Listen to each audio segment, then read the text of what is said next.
No one had told me they'd moved Christmas without me. By the time I reached my apartment, another notification appeared. A bill.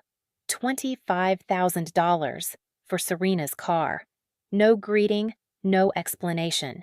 Just a demand. I set my keys down, the silence tightening around me. They hadn't invited me home, but somehow they still expected me to pay. I grew up in a house where silence carried more weight than words. My father, Grant Rowan, liked to speak in short commands, never explanations. My mother, Elise, softened every edge he created but never stepped between us. And my younger sister, Serena, lived in the spotlight he held up for her. Even as kids, she wore it easily. One winter afternoon when I was 11, I dragged an old computer tower from the garage onto the kitchen table. The casing rattled dust, lifting into the sunlight.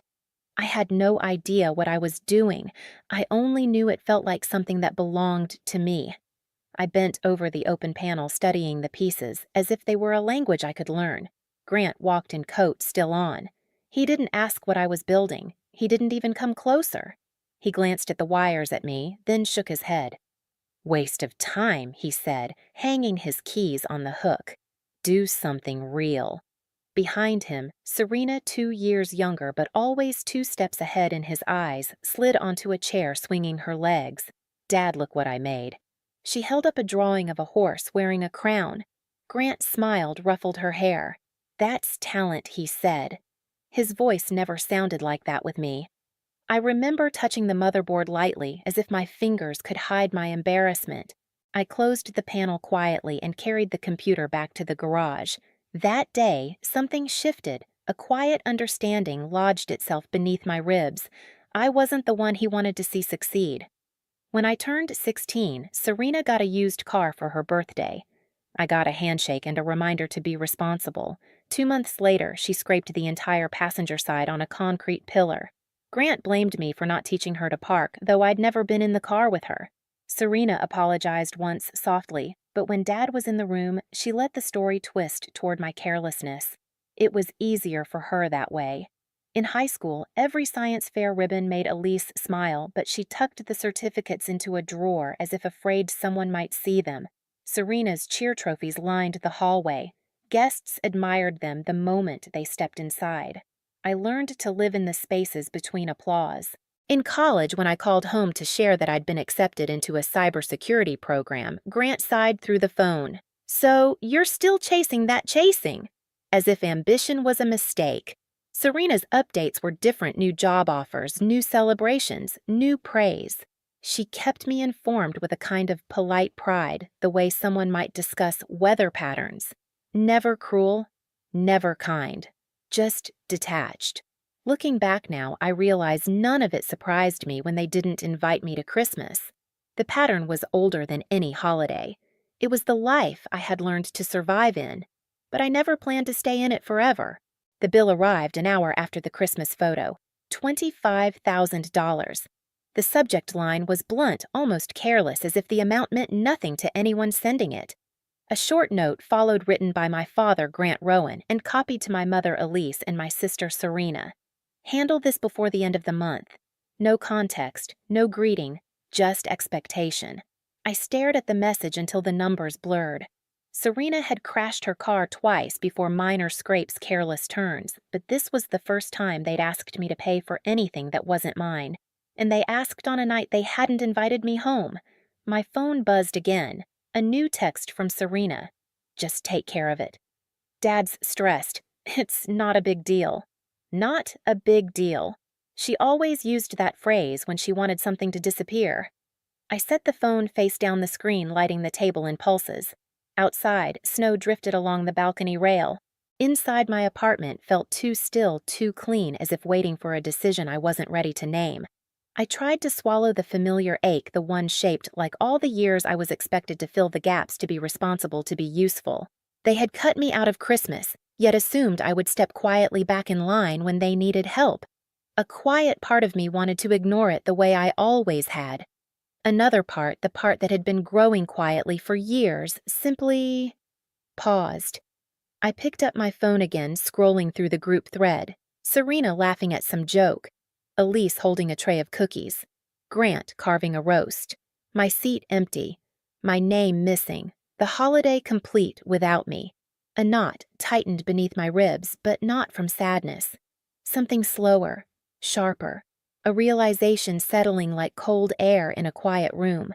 It wasn't that they forgot me, it was that they planned around my absence. I breathed in steady, exhaled.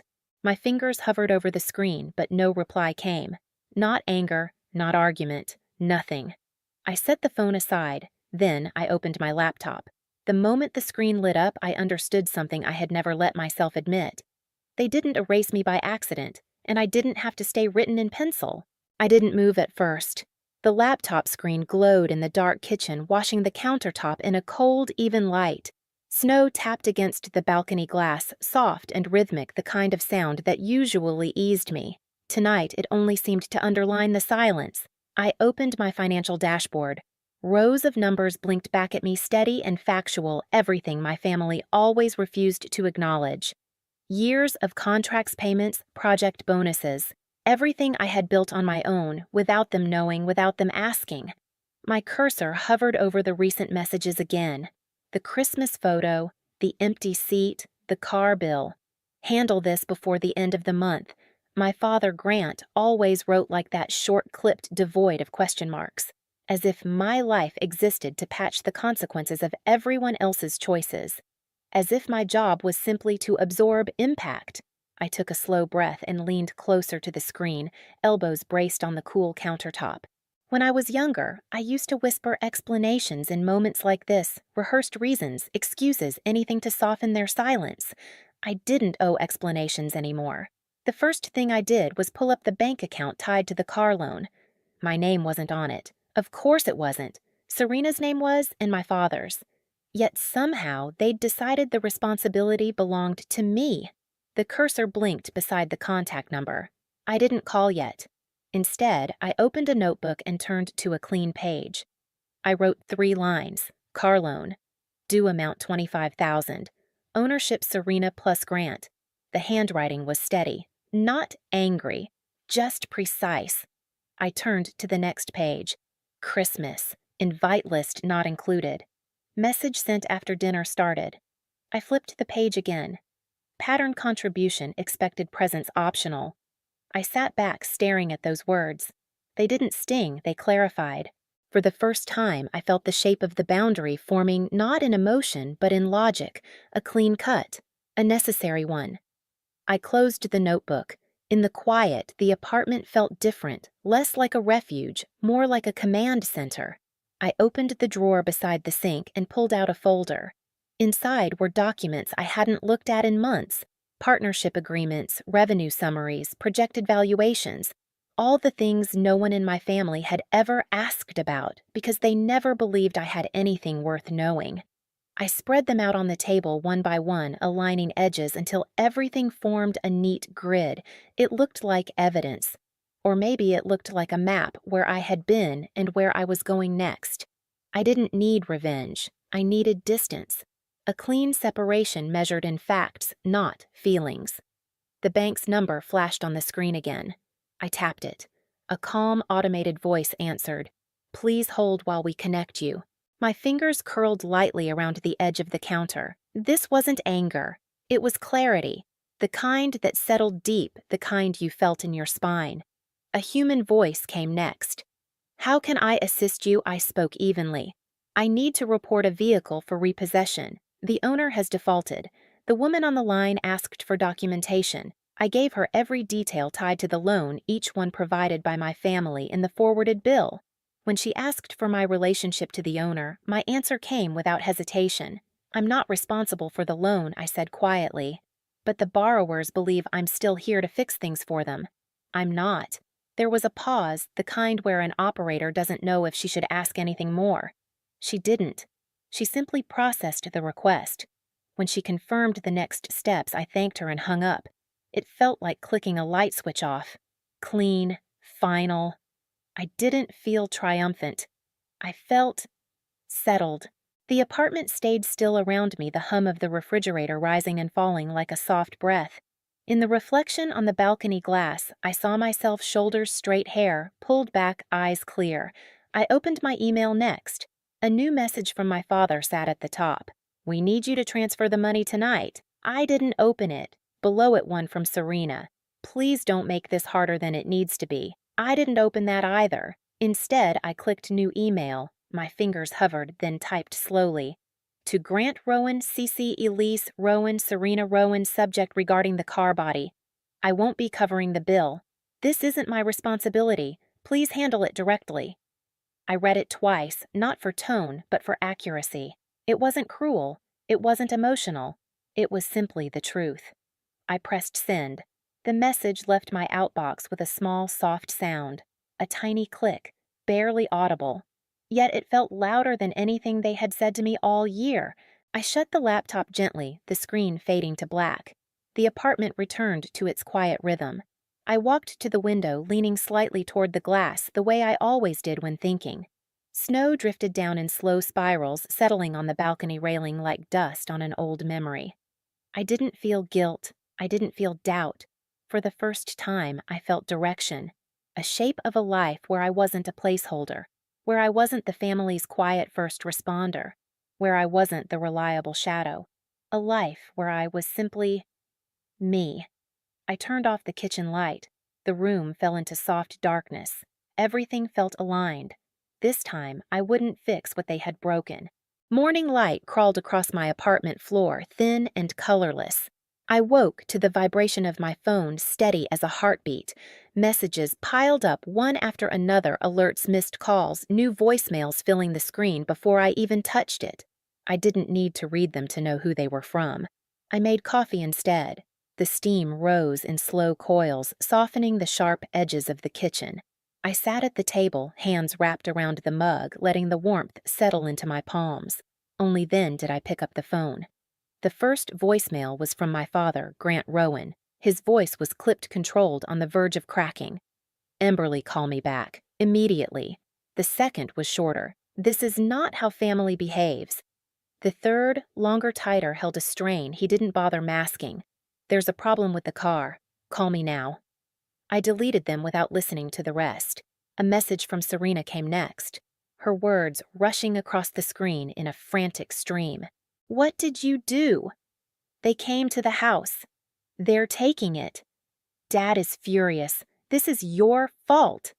I read it once, then placed the phone face down on the table. Fault. That word had followed me since childhood, lingering behind every request, every unspoken expectation, every silence. This time it didn't land. My coffee had gone lukewarm by the time the next notification appeared. A photo, from an unknown number. It showed our old driveway in Seattle. 2 men loading Serena's car onto a flatbed truck. Serena standing on the porch in slippers, hair-tangled arms crossed tight across her chest. Grant in the background, jaw locked, phone in hand, eyes furious, and pointed directly at the camera as if I had taken the picture myself. A text followed.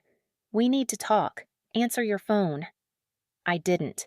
I closed the photo and slid the device across the table until it rested beside the edge. Some things didn't need to be confronted twice. By noon, I was at the office. Denver sunlight hit the building's glass like a blade splitting into sharp reflections across the lobby floor. I walked through it with the quiet certainty that had been building inside me all night. Upstairs, Kai Mercer, my co-founder, looked up as soon as I entered the engineering floor. "You okay?" he asked, voice low. I nodded once. "Just a long morning." He studied me for a beat, but didn't pry. That was the thing about Kai, he knew when silence had weight. We had a meeting with the legal team, then a product review, then a quiet walkthrough of server updates. By 3 o'clock, my phone hadn't stopped buzzing in the drawer of my office. When I finally returned to it, I found a new slate of messages. "Grant, you owe us an explanation." "Serena, I can't believe you do this on Christmas week." "Elise, my mother sent only one message. Are you safe?" I opened hers, typed a single line. "I'm okay," then closed the phone again. That was the only reply anyone received. Around 5, the elevator chimed. The sound echoed faintly through the quiet hall outside my office. Footsteps followed, hard, purposeful, too familiar. I turned as the door opened slightly. Grant stood there, face tight with anger, Serena behind him, lips pressed into a thin line. Elise trailing softly, eyes downcast.